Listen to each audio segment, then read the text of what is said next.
défi d'une conduite sainte. Lisons dans la deuxième épître de Pierre, au chapitre 3, le verset 11, un verset, tout simplement.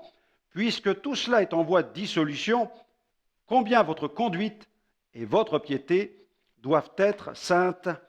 Amen. Aujourd'hui, il n'y a rien de plus menacé que la vie. La planète survit, l'humanité aussi. C'est pourquoi nous devons veiller sur notre conduite. Restons proches de Dieu.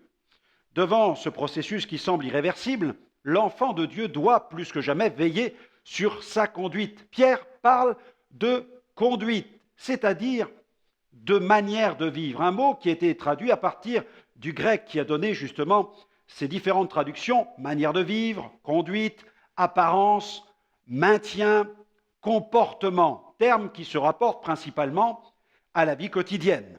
Les chrétiens ne sont-ils pas citoyens du royaume des cieux? Leur conduite quotidienne au sein de la société doit être un véritable témoignage de bonne conduite.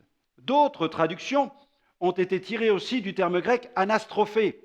Il s'agit de la manière de vivre, surtout dans le sens de la moralité et des mœurs.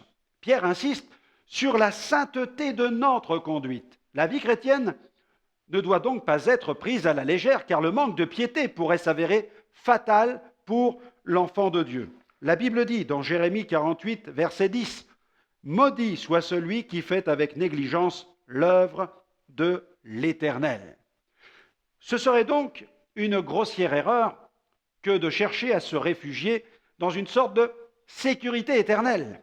Lorsque le Seigneur a enseigné la parabole des 10 vierges à ses disciples, il a mis l'accent sur la responsabilité de chacun. Veiller et prier. C'est un devoir spirituel incombant à tout chrétien authentique.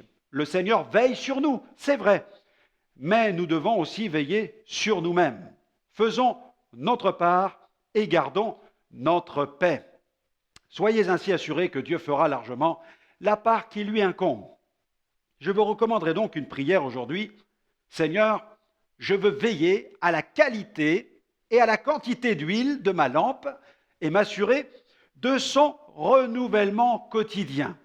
En ce jour, je désire m'abandonner tout à nouveau entre tes mains et me laisser remplir de ta vie. Donne-moi, Seigneur, de toujours veiller à cela avec persévérance.